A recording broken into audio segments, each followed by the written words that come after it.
Hello friends, welcome to my YouTube channel the web education.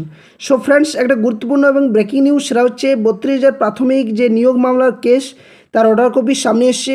কারণ এর আগে শনিবার রবিবার ছিল, সেখানে কিন্তু অর্ডার কপি আপলোড করা হয়নি কলকাতা হাইকোর্টের সাইডে।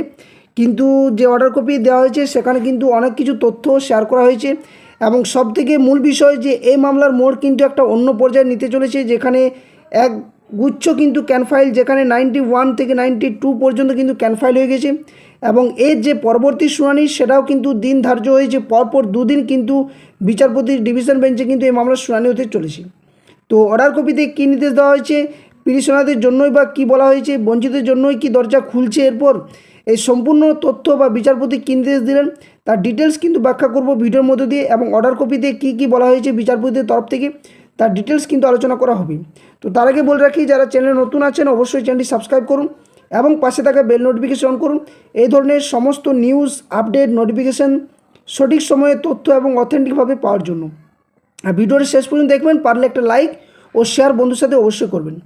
তো বিষয়টা হচ্ছে যে গত 18 তারিখে কোর্ট নাম্বার 11-তে honourable mister justice Tapabrata Chakraborty এবং honourable mister justice Ritabrata Kumar Mitra division বেঞ্চে কিন্তু এই 32,000 চাকরি বাতিল মামলার শুনানি চলছে। যদিও কলকাতা হাইকোর্টের বিচারপতিদের পরিবর্তন ঘটেছে, কিন্তু এমন একটা মামলা, এই 32,000 চাকরি বাতিল মামলা, সেখানে কিন্তু এই ক্ষেত্রে বিচারপতিদের কোনো পরিবর্তন ঘটানো হয়নি, এবং এই মামলার সম্পূর্ণ শুনানি কিন্তু দিনের পর দিন একটার পর একটা ডেট নিয়ে কিন্তু সম্পূর্ণভাবে শুনানি চলছে। তো এখনও পর্যন্ত যে শুনানি, সেক্ষেত্রে কিন্তু যে পিটিশনারদের তরফ থেকে বক্তব্য রাখা হয়েছে বা শিক্ষক মহাশয় যারা রয়েছেন তাদের তরফ থেকে কিন্তু চাকরিরত কর্মচারীদের তরফ থেকে বলা হয়েছে, কিন্তু এখনও পর্যন্ত যারা বঞ্চিত বা যোগ্য বলে এখনও পর্যন্ত যারা হয়তো লিস্টে নাম ছিল কিন্তু চাকরি পায়নি, তাদের তরফ থেকে যিনি অ্যাডভোকেট উনি কিন্তু এখনও পর্যন্ত শেষ পর্যন্ত বলেননি, এবং পরবর্তী শুনানিতে কিন্তু এই নিয়ে যে আর্গুমেন্ট সেটা কিন্তু হতে চলেছে।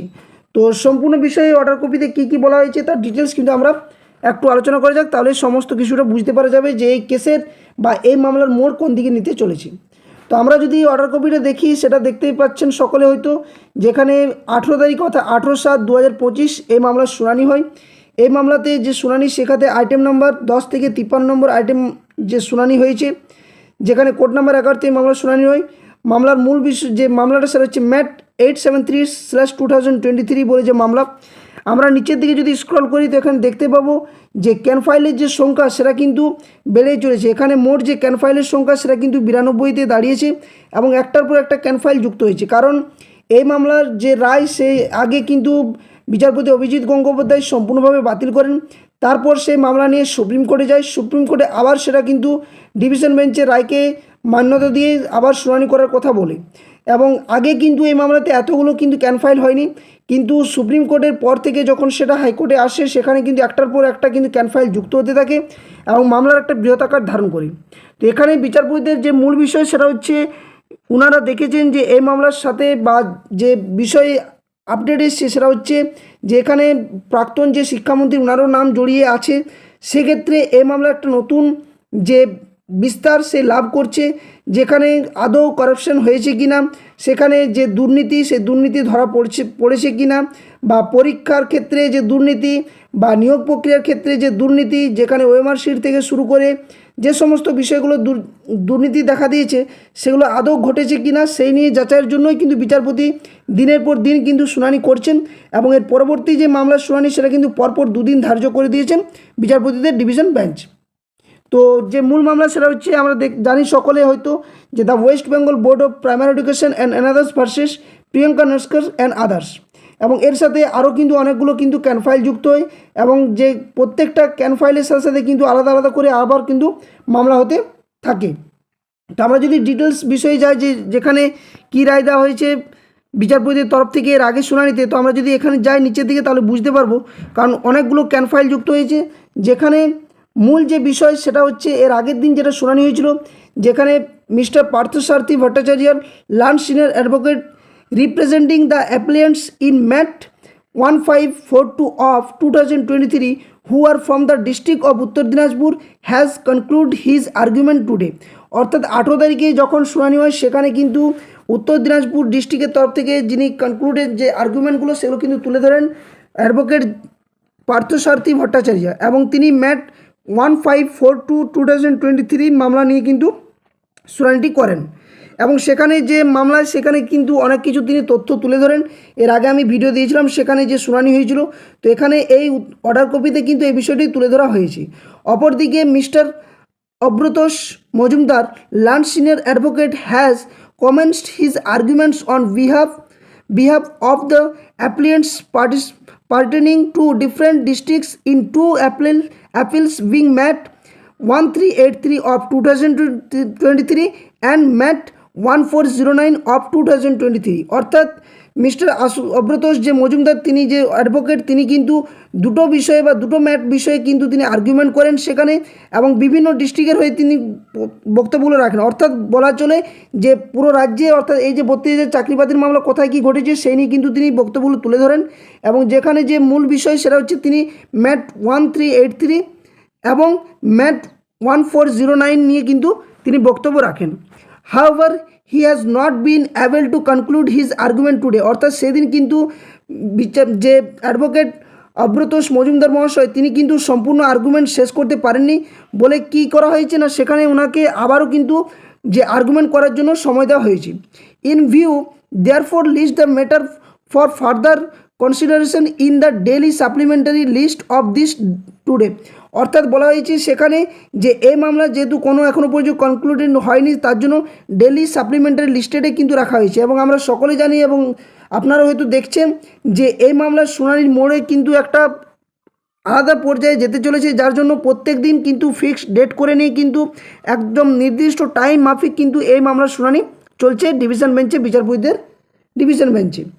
তো পরবর্তীতে কি বলা হয়েছে না এখানে পরবর্তীতে যেটা বলা হয়েছে সেটা হচ্ছে এখানে ডিটেলস দেওয়া রয়েছে যে court on 30 July 2025 as fixed at 2 PM। অর্থাৎ 30 তারিখ যে 30শে জুলাই 2025 এটা কিন্তু ফিক্সড করা হয়েছে, দুটোর সময় কিন্তু এই মামলার শুনানি হবে পরবর্তী শুনানির জন্য। We shall make an Endeavour to continue with the hearing of the appeals also on 31 July 2025 on and from 2 PM। অর্থাৎ 30 তারিখে তো শুনানি হবেই, সাথে সাথে কিন্তু 31 তারিখেও এই মামলার শুনানি, অর্থাৎ পরপর কিন্তু দুদিন এই 32,000 চাকরি বাতিল মামলা কিন্তু শুনানি হতে চলেছে। তো এখান থেকে একটা বিষয় যে এই যে মামলা এখানে যে কি কারাপশন ঘটেছে বা আদৌ ঘটেছে কি না, সেখানে পরীক্ষার যে নাম্বার সেখানে যে দুর্নীতি সেটা রয়েছে কি না, বা ওএমআর শিটের ক্ষেত্রে যে বিভিন্ন সংস্থাকে দেওয়া হয়েছিল সেখানে দুর্নীতি হয়েছে কি না, বা জেলাভিত্তিক যে শূন্যপদ সেখানে পূর্ণ না করে আদার্স ডিস্ট্রিক্ট থেকে যে নিয়োগ প্রক্রিয়া সেক্ষেত্রেও কোনো দুর্নীতি ঘটেছে কি না, এই সমস্ত বিষয়গুলো বিচারপতিদের মানে প্রত্যক্ষ দর্শন বা করার জন্য বা বিষয়গুলো জানার জন্য সেগুলোকে একদম নিখুঁতভাবে যাচাই করার জন্য এবং যাতে করে এই 26,000 চাকরি বাতিলের মতো একটা নতুন মোড় বা পর্যায়ে যাতে নেওয়া যায় বা সঠিক তদন্ত যাকে বলা হয় এক কথায়, সেই সঠিক তদন্তের জন্যই কিন্তু একটার পর একটা তারিখ কিন্তু দেওয়া হচ্ছে এবং শুনানি সম্পূর্ণভাবে শুনতে চাইছেন বিচারপতিদের ডিভিশন বেঞ্চ। নেক্সট কি বলা হয়েছে, on the renewal date Mister Majumdar and the other land advocates appearing for the appellants in the other appeals would be heard। এবং পরবর্তীতে সেখানে কিন্তু যে শুনানিটা হবে অর্থাৎ 30 তারিখে কিন্তু মিস্টার মজুমদার কিন্তু তিনি কিন্তু তার বক্তব্য রাখবেন, কারণ এর আগের দিনে অর্থাৎ 18 তারিখে যে শুনানি হয় সেখানে কিন্তু মিস্টার মজুমদার সম্পূর্ণভাবে শুনানি বা আর্গুমেন্ট কিন্তু করতে পারেননি, যার জন্য ওনার তরফ থেকে কিন্তু প্রথম শুনানি কিন্তু হবে। তো এতক্ষণ যে এই যে শুনানিগুলো হচ্ছে সেটা কিন্তু সমস্ত শিক্ষক মহাশয়ের তরফ থেকে যিনি অ্যাডভোকেট রয়েছেন তিনি বক্তব্য রাখছেন, এরপর কিন্তু পিটিশনারদের তরফ থেকে বা বঞ্চিত যারা হয়েছেন তাদের তরফ থেকে কিন্তু এখনও পর্যন্ত শোনা হয়নি, পরবর্তীতে ওনাদের তরফ থেকেও কিন্তু অ্যাডভোকেটরা বলার জায়গা রাখবেন। নেক্সট তারপর কী বলা হয়েছে, we would also direct that the learned advocates appearing for the writ petitioner and the other applicants to be ready to commence their arguments on the said date so as to enable us to complete the hearing as expeditiously hearing as expeditiously as possible, অর্থাৎ এখানে বিচারপতি বলেছেন যে যতটা সম্ভব যে এর পরে যে পিটিশনারদের তরফ থেকে ওনাদের বক্তব্য এবং আর্গুমেন্ট সেই বিষয়গুলো কিন্তু শোনা হবে। এবং এইখানেই কিন্তু এই মামলার একটা নতুন মোড়, কারণ কি বোঝা যাচ্ছে যে পরপর যেহেতু দুটো দিন শুনানি হবে, সেখানে কিন্তু আর্গুমেন্ট যে একটা সময় বা টাইম সেটা কিন্তু একটা নির্দিষ্ট করে দেওয়া হচ্ছে। দুপুর 2টো থেকে প্রত্যেক দিন শুনানি হচ্ছে, যেখানে 30 এবং 31 তারিখ, অর্থাৎ এই দুটো দিন খুবই গুরুত্বপূর্ণ, যেখানে কিন্তু বঞ্চিতের তরফ থেকেও কিন্তু বক্তব্য রাখা হবে এই শুনানির দুটো দিন যে ডেট রয়েছে সেই ডেটের মধ্য দিয়ে। তো একটা নতুন মোড় কিন্তু নিতে চলেছে এই মামলাতে। এবং আমরা হয়তো সকলেই দেখেছি বা জানেন আপনারা হয়তো যে এই যে মামলা, এই মামলার যে একটা মোড় সেটা কিন্তু যে পর্যায়ে থাকা দরকার তার থেকে কিন্তু একটা বৃহত্তর পর্যায়ে গেছে। কারণ যেখানে সিঙ্গেল বেঞ্চে রায় দিয়ে দেওয়া হয়েছিল এর আগে কলকাতা হাইকোর্টে, যেখানে বিচারপতি অভিজিৎ গঙ্গোপাধ্যায় সম্পূর্ণ যে প্যানেল, সেই প্যানেল বাতিল না করে পুরো চাকরি 32 চাকরি কিন্তু বাতিল করার কিন্তু নির্দেশ দেওয়া হয়েছিল, যার পর সেটা কিন্তু সুপ্রিম কোর্টে যায় এবং সুপ্রিম কোর্টে যাওয়ার পর সেটা আবার কিন্তু ডিভিশন বেঞ্চে শুনানির জন্য কিন্তু নির্দেশ দেওয়া হয় সেখান থেকে।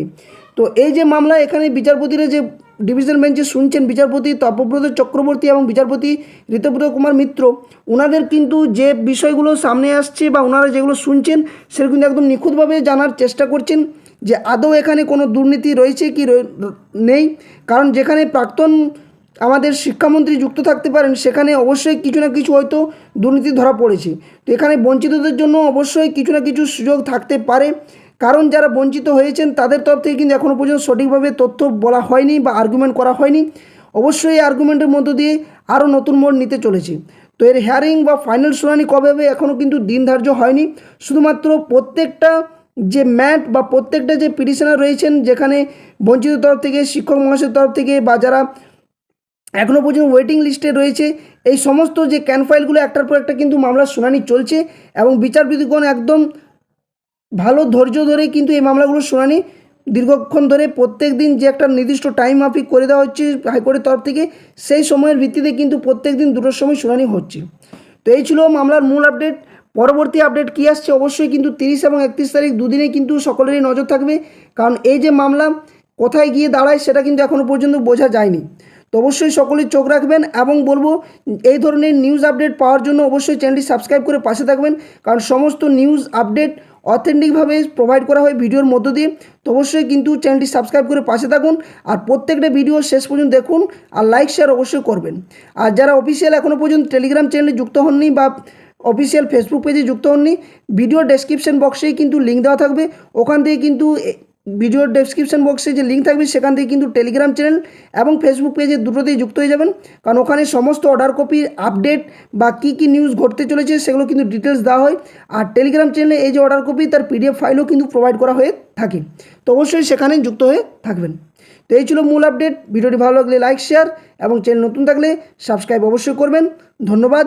জয় হিন্দ। সকলে সুস্থ থাকুন, ভালো থাকুন। আবার নিয়ে আসবো কোনো একটা নেক্সট ভিডিওতে।